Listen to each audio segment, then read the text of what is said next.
Merci Madame la Présidente. Bonjour Monsieur le Ministre. Bonjour chers collègues.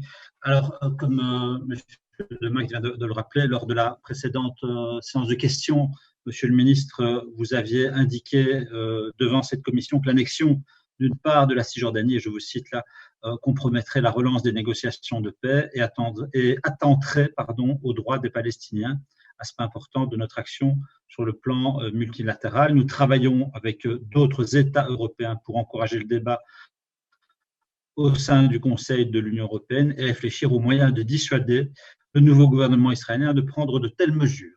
Alors, la semaine dernière, le secrétaire d'État américain Mike Pompeo a appelé à des progrès dans la mise en œuvre du projet Trump pour le Proche-Orient, à la veille donc de l'investiture de ce gouvernement d'union en Israël.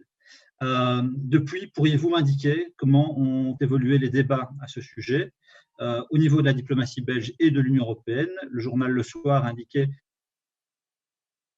que des pays de l'Union européenne, et Le Monde l'avait fait aussi d'ailleurs, dont la Belgique serait tentée de brandir des menaces de sanctions, alors que le nouveau gouvernement israélien entend mener à bien l'annexion de parties importantes de territoires palestiniens occupés.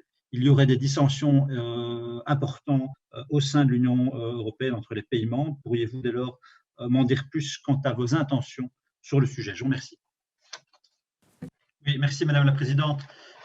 Merci Monsieur le Ministre pour votre réponse. On a évidemment, on constate depuis plusieurs mois et quelques années maintenant, et ça a été flagrant la semaine dernière lors de l'audition de l'ambassadeur d'Israël, une radicalisation indéniable des positions israéliennes.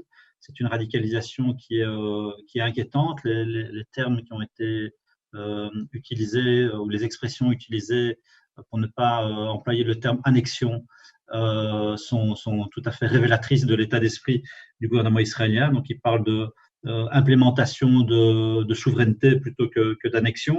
Alors, il ne s'agit pas pour la Belgique et pour les Européens de prendre le parti d'un camp. Il s'agit simplement de prendre le parti de la défense du droit. Et en l'occurrence, du droit international. Et vous l'avez dit, il n'est pas à géométrie variable. Je partage totalement votre expression. Par contre, vous avez fait une distinction entre conséquences de l'annexion et sanctions. Vous avez dit étudier les conséquences de l'annexion, mais vous avez dit également que ça ne signifiait pas sanction. J'ai du mal à saisir la distinction que vous faites ou la nuance que vous faites entre l'usage de ces deux termes. Quoi qu'il en soit, si l'Union européenne veut être plus qu'un grand marché et veut peser politiquement sur l'évolution de ce conflit, il va falloir passer un cap et envisager un changement de paradigme, puisque les paradigmes du conflit eux-mêmes sont en train de changer. Il va falloir aussi que l'Union européenne change sa lecture du dossier et en tout cas son positionnement. Voilà, je vous remercie.